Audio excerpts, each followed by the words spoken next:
2019년 벌써 12월에 태양이 떠올랐습니다. 연초에 여러분들이 하나님 앞에 기도했던 신앙의 전선에 이상은 없는지 묻고 싶습니다. 사랑하는 남편이나 아내, 그 자녀와 부모님들의 영적 상태는 어떠하십니까? 또한 서로의 관계는 좋습니까? 점점 나아지고 있습니까? 아니면 걱정스러운 관계인가요? 연초 신년 덕담들은 무엇이었고 그 말들은 얼마나 이루어졌는지 묻고 싶습니다. 우리가 입으로 하는 말들이 매우 중요합니다. 말 한마디로 천냥미질 갚는다 하는 말도 있지 않습니까? 내 입으로 내놓는 그 말이 바로 나의 미래의 삶을 주관하기 때문에, 좌우하기 때문에 굉장히 중요합니다. 가끔 보면 생각해 주는 듯 하는 말들을 많이 하지만, 그러나 깊이 길게 들여다보면 낙심케 하고 화목을 깨는 사람이 있는가 하면은 또 반대로 용기와 화목이 담긴 말을 하는 사람들도 있습니다. 당장에는 모르지만 시간이 지나면 이 말이라고 하는 것이 반드시 내가 뿌린 대로 내가 거두게 되어 있다는 것을 기억해야 할 것입니다. 그래서 어떤 경우에도 우리는 감사의 말, 또 칭찬의 말, 희망의 말, 사랑의 말, 이런 말만 입에 담아야 하는 것이죠. 시간의 현재성이란 말이 있습니다. 어거스틴이 시간을 설명할 때마다 늘 현재형으로 설명을 했습니다. 그는 이렇게 말합니다. 우리에게는 세 가지의 현재만 있을 따름이다. 과거의 현재와 현재의 현재와 미래의 현재이다. 과거의 현재는 기억이라는 형태로 존재하고, 현재의 현재는 통찰로 존재하며, 미래의 현재는 기대감으로 존재한다. 이런 말을 했습니다. 여러분, 과거 없는 사람이 어디 있습니까? 다 과거 있죠. 내 과거라고 하는 이 기억이 항상 좋기만 했겠습니까? 좋지 않는 것도 많습니다. 하지만 좋은 것만을 기억하며 항상 좋은 상태로 사는 사람이 있고, 나쁜 것만을 기억하면서 항상 나쁜 상태로 사는 사람이 있습니다. 과거에 받았던 이 상처, 속상했던 그리고 미워했던 것 등을 계속 기억하면서 현재에도 늘 상한 마음을 가지고 사는 사람들이 있습니다. 아주 불행한 사람들이죠. 미래는 우리로 하여금 늘 기대감을 갖게 합니다. 그런데 어떤 이는 늘 부정적으로 미래를 예측하는 말을 합니다. 나는 뭘 해도 안 돼. 나는 틀렸어. 우리 애는 포기했어요. 소망이 없어요. 이렇게 늘 절망적인 예측을 하는 사람들은 어떤 경우에도 창조적인 미래를 만들어낼 수가 없습니다. 오늘 본문 배경은 에베소 교회를 향한 바울 사도의 사랑의 메시지입니다. 본문 23절, 24절을 다시 주목하시기 바랍니다. 하나님, 아버지 하나님과 주 예수 그리스도께로부터 평안과 믿음을 겸한 사랑이 형제들에게 있을지어다.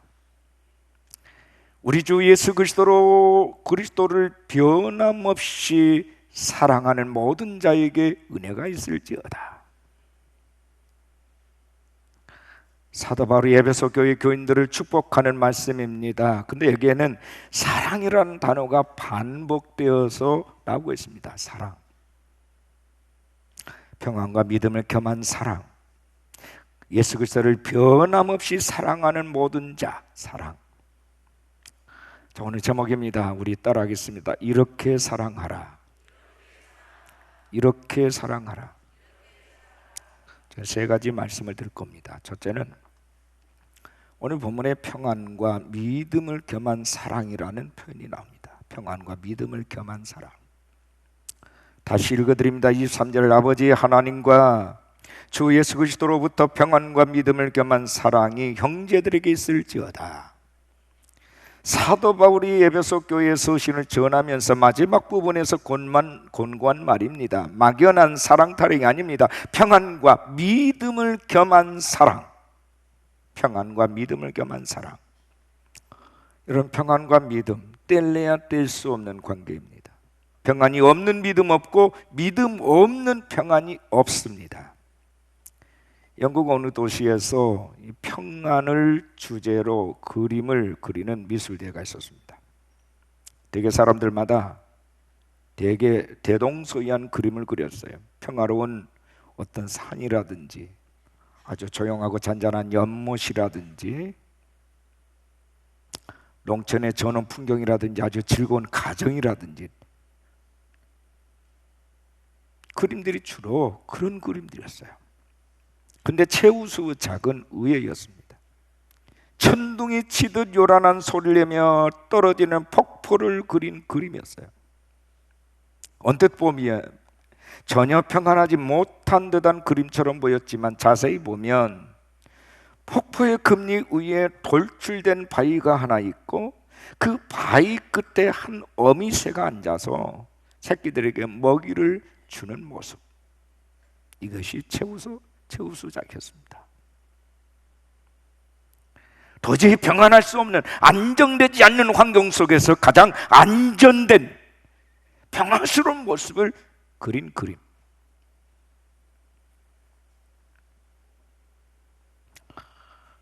에베소서는 잘 아신 대로 사도 바울이 감옥에서 보낸 서신이에요.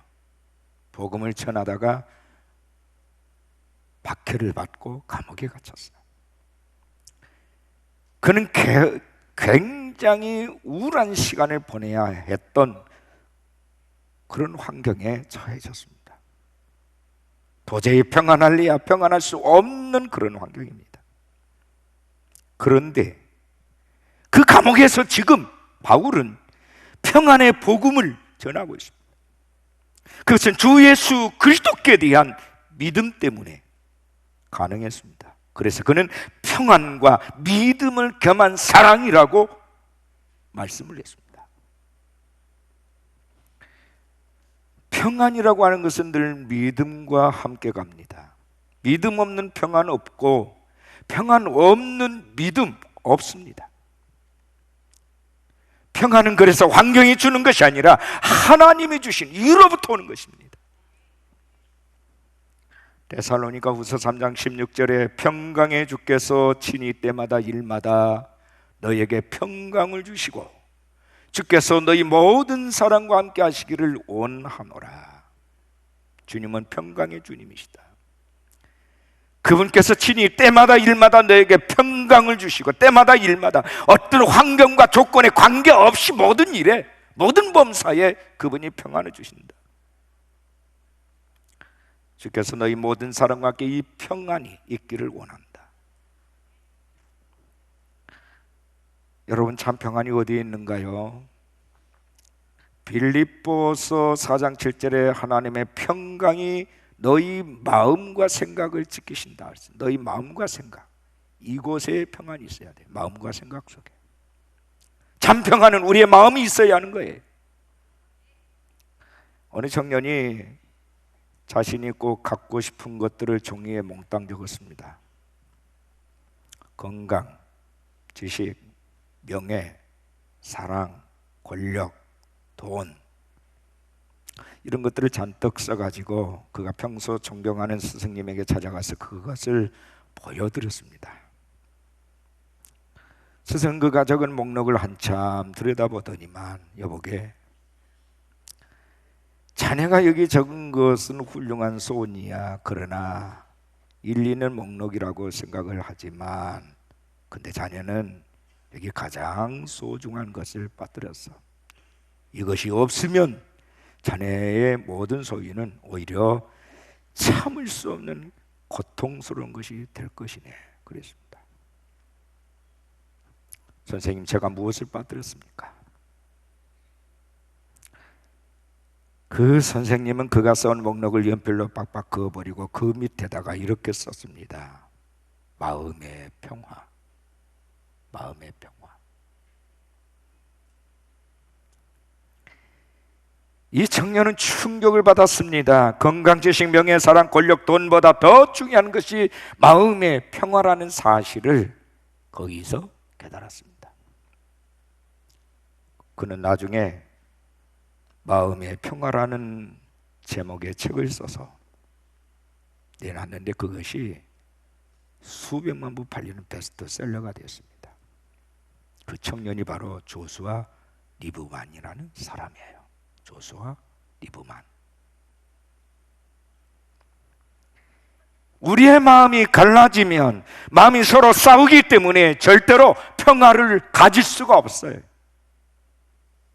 우리 마음에 싸움이 있는 한 결코 평안을 누릴 수가 없는 겁니다. 예수님은 마음의 참 평안을 위해서 내려야 할 근본적인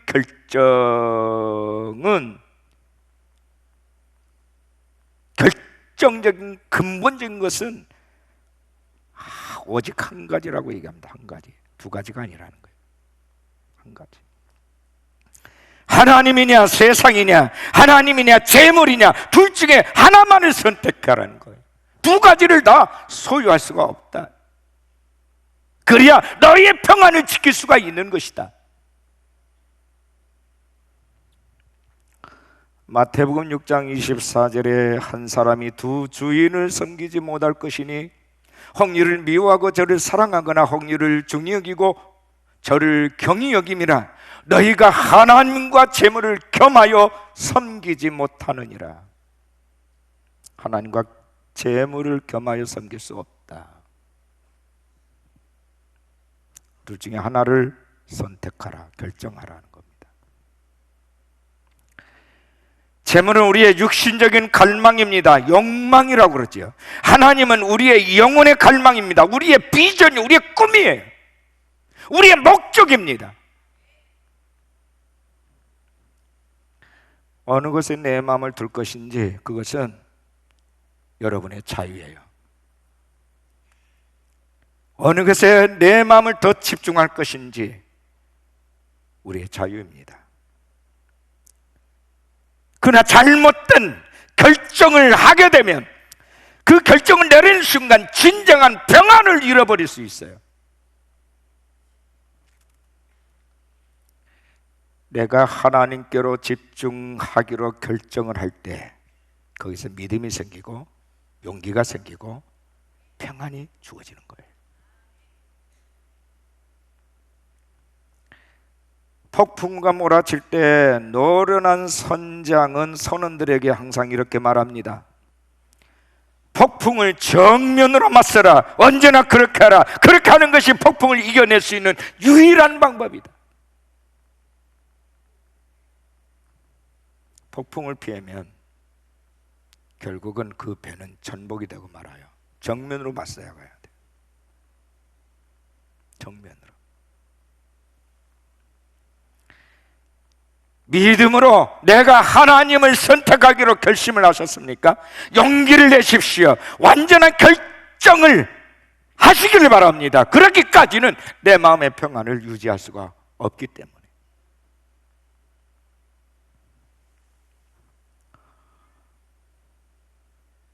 우리 주님께서는 십자가를 지시기 전 마음의 고통이 엄습할 때에 겟세마네 동산에 오르셔서 기도함으로 마음의 동요를 가라앉히고 하나님의 뜻에 마음을 확정시키셨습니다.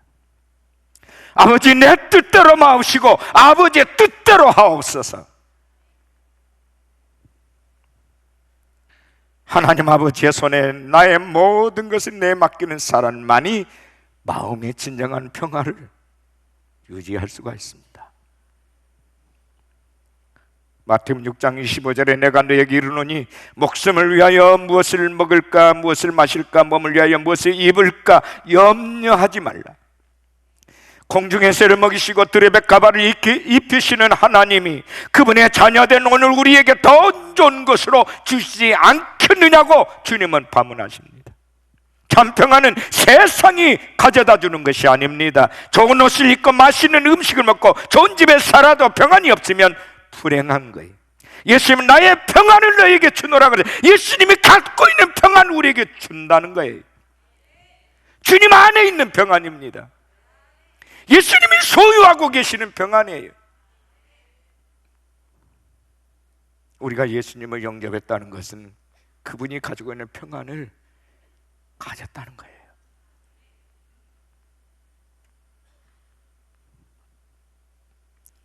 그래서 평안과 믿음을 겸한 사랑이라 이렇게 얘기합니다. 평안과 믿음을 겸한 사랑. 두 번째는 변함없으신 예수님의 사랑입니다. 여러분 본문 24절을 보시면 우리 주 예수 그리스도를 변함없이 사랑하는 모든 자의 은혜가 있을지어다. 예수님의 사랑도 변함없고 그리스도의 제자된 우리도 변함없는 사랑을 그분께 드려야 된다는 겁니다. 우리 주 예수 그리스도를 변함없이 사랑하는 모든 자. 이 변함없다는 말은 한결같다, 꾸준하다 그 말이에요. 이에 반대되는 말은 변덕, 변절이라는 말입니다. 여러분 변덕이라는 말 무척 피곤한 말이에요. 그렇죠? 우리가 세상 살아간 동안에 사람을 만나서 사귀거나 교제할 때에 변덕스러운 사람을 만날 때 참 피곤합니다. 좋다 싶을 때는 자기 살아도 다 줄 것처럼 하다가도 또 얼마 안 가서 완전 돌아서서 꼴도 보기 싫다고 말합니다. 따지고 보면 그럴 만한 이유가 전혀 없는데도 그렇습니다. 손해 때문이라면 배상해 주면 되는 것이고 다른 무엇이 잘못됐다면 사과하고 고치면 되는 겁니다. 그런데 아무런 이유도 없이 무조건 싫대요. 그런 사람들이 있습니다. 마음에 병든 사람들은 그래요. 무조건 싫대. 나는 너가 무조건 싫대요. 너의 말을 들을 필요도 없대요. 이게 우리 한국 사람들의 치명적인 기질입니다.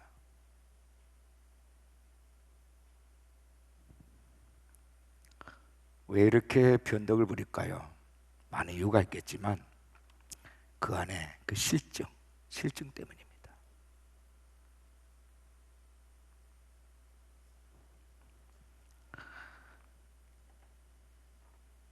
물건이나 자기가 하고 있는 일이나 처하는 환경에 대해서 실증을 느낄 수 있어요. 그러나 사람들에 대해서 실증을 느끼는 사람은 불행해집니다. 더욱이 우리가 예수님께 실증을 느끼면 그것은 더욱 불행해져요. 주님을 한결같이 사랑해야 하고 우리의 믿음도 변함이 없어야 합니다. 필요할 때만 믿고 필요할 때만 사랑하는 것은 참된 믿음도 참된 사랑도 아니에요. 가짜예요. 변함없이 믿어야 하고 변함없이 사랑해야 합니다. 그것만이 진짜예요. 변하는 것들은 다 가짜예요.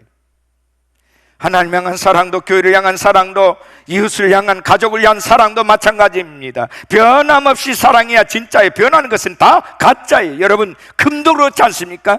변하지 않는 게 금이지 변하는 것은 이미 금이 아니에요. 합금한 거 있잖아요. 섞은 거 변합니다. 순금은 변하지 않아요.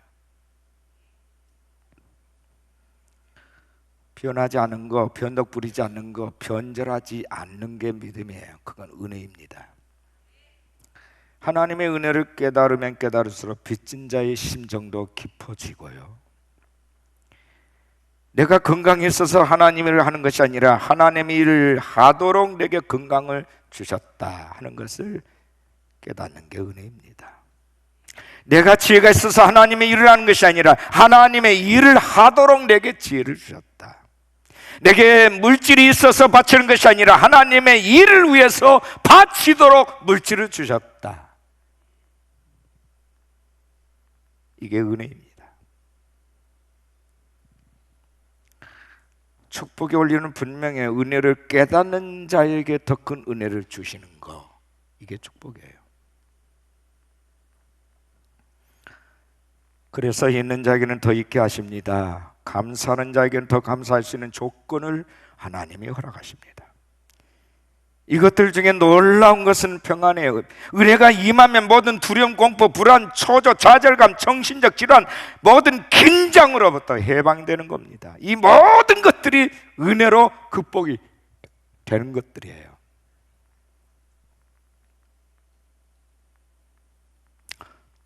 주님을 변함없이 사랑하는 자에게 한결같은 믿음과 애정을 가지고 있는 자에게 주시는 축복입니다. 마지막 세 번째, 그러면 어떤 사랑을 해야 될까? 예수님의 마음으로 사랑하라. 우리 옆에 분하고 한번 나눠보실까요? 예수님의 마음으로 사랑하십시다. 내 마음이 아니라 주님의 마음으로. 예수님은 우리에게 전부를 주셨습니다. 우리 죄인들에게 이해타산 없이 자신을 희생시키셨습니다. 이해타산적인 사랑은 진정한 사랑이 아닙니다. 구약에 우리가 대표적인 선자 중에 호세아 선자를 들 수 있습니다. 그는 하나님의 명령에 따라서 결혼한 선지자입니다. 하나님께서 어느 날 호세아에게 이렇게 말합니다. 내 부인은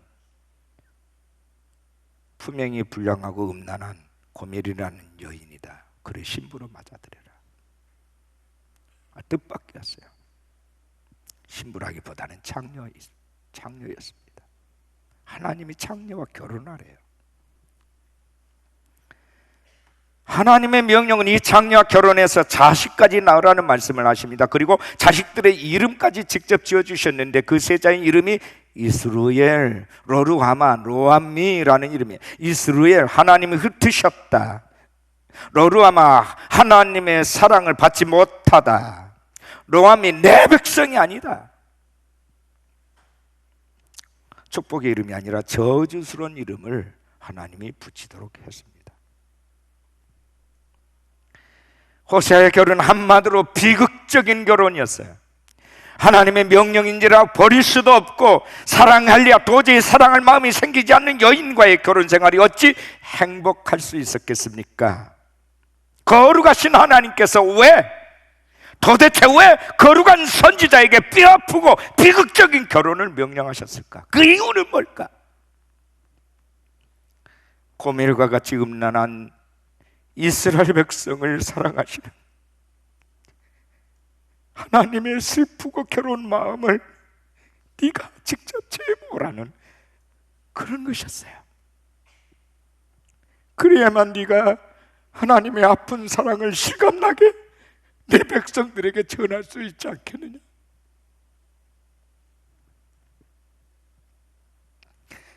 아픈 사랑을 경험하지 못하고 어찌 하나님의 아픈 사랑을 전하는 선자가 될 수 있겠느냐.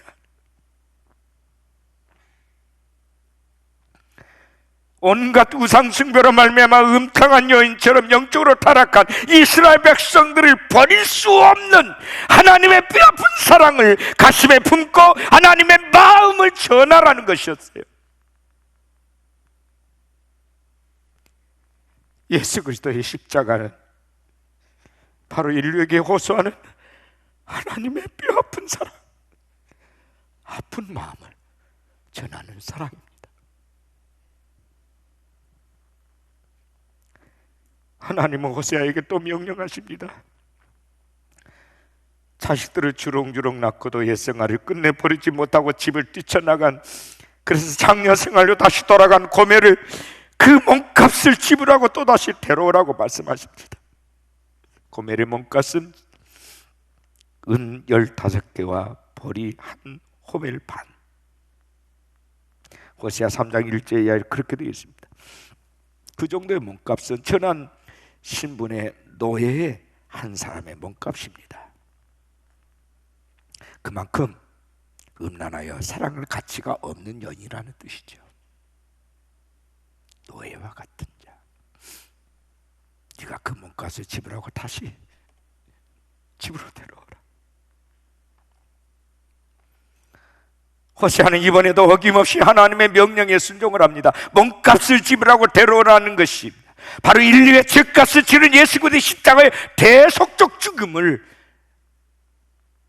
예언적으로 선포한 사건이에요.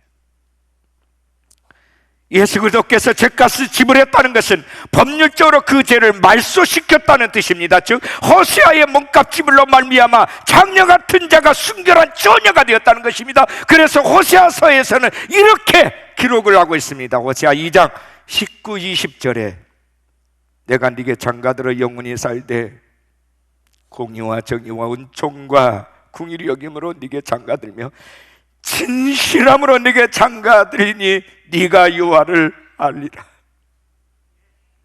진실함으로 내가 너에게 장가들겠다.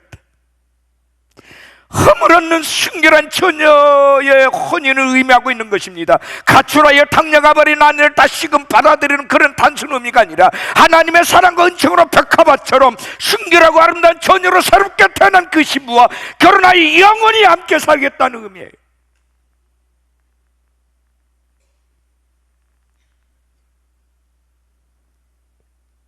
이것은 그가 누구든 예수를 믿기만 하면 그의 과거를 불문하고 백합화처럼 아름답고 순결한 처녀로 삼아 새 언약, 영원한 헌인의 언약을 맺겠다. 그래서 교회를 거룩한 신부라고 얘기하는 겁니다. 거룩한 신부. 예수 그리스도의 피로 말미암아 값주고 사셨기 때문에.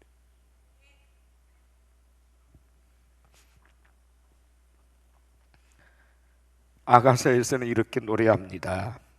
아가서 4장 7절 나의 사랑 너는 어여쁘고 아무 흠이 없구나.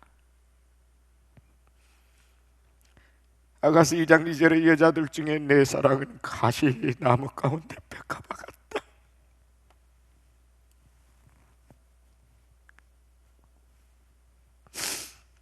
우리 주님께서 저와 여를 보시고 이렇게 표현하신다는 겁니다.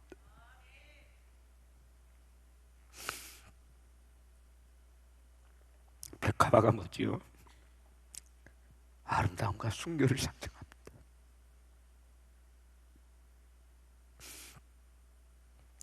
이것이 예수 그리스도 안에 있는 성도의 아름다움과 순결함이에요.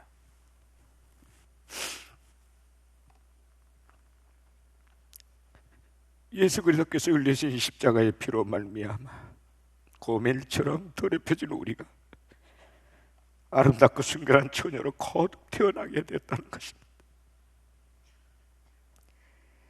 누구든지 예수 그리스도를 믿어 믿음 안에 거하기만 하면 고멜 같은 사람일지라 아름다운 순결한 백합화가 되는 것이라는 것입니다. 영광스러운 예수 그리스도의 신부가 되는 것입니다. 이것이 교회입니다. 근데 이 교회, 그리스도의 몸된 교회를 함부로 비난을 하다니요. 안 될 말입니다.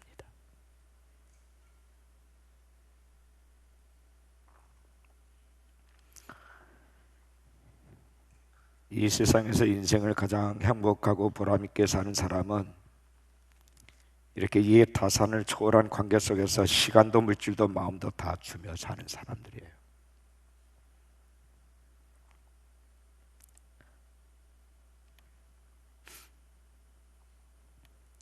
이 땅에 아름다운 헌신들이 많지만 마리아의 헌신은 진정한 헌신의 롤모델입니다. 가장 소중한 감람유를 예수님 발에 부어서 그의 발을 씻기며 폭풍 눈물을 쏟아냅니다. 은혜를 가장 많이 받고 가장 많이 드리는 사람입니다. 하나님의 은혜는 받으면 받을수록 나는 작아지고 내 것은 없어집니다. 모든 것이 다 주의 것일 뿐입니다. 은혜를 깨닫고 보면 이렇게 일생 빚진 자로 보답하며 사는 거예요. 조금 들여놓고 과신하고 자랑질하는 것이 아니라 내 전부를 드리면서도 더 드리지 못해서 주님 앞에 늘 빚진 자의 마음으로 사는 겸손함이 있는 사람.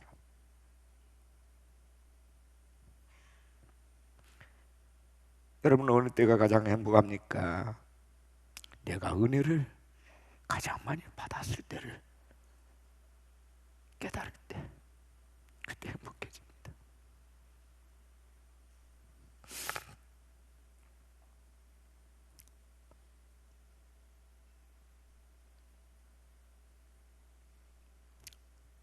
은혜를 받은 자만이 감사할 줄 알고 보답할 줄 압니다. 사마리아 성에서 나온 자 10명이 다 깨끗함을 얻었습니다. 그런데 그 중에 오직 한 사람만이 예수님께 돌아와서 사례를 하고 감사를 했습니다.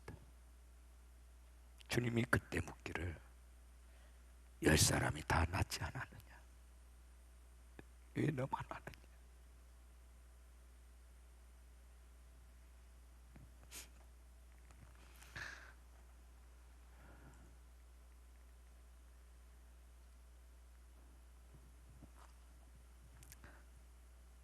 예수님의 피로 값주시고 사신받은 교회는 다 귀합니다. 그 교회가 큰 교회든 작은 교회든. 목회자에 따라서 신학적 논리가 보수적일 수도 있고 진보적일 수 있어요. 그러나 그 안에 본질 되신 예수님은 한 분이세요. 우리의 신학적 논리와 우리의 이념과 우리의 생각과 사상들이 예수님을 찢어놓을 수 없어요.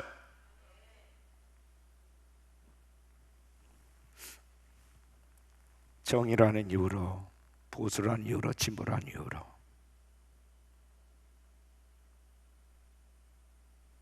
분열하고 분쟁하면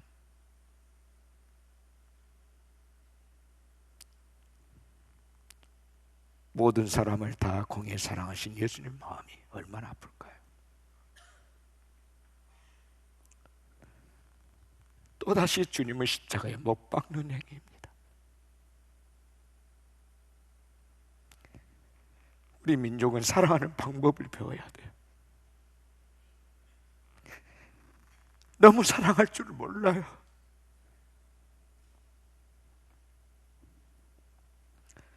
오늘 말씀은 이렇게 사랑하라, 주님께서.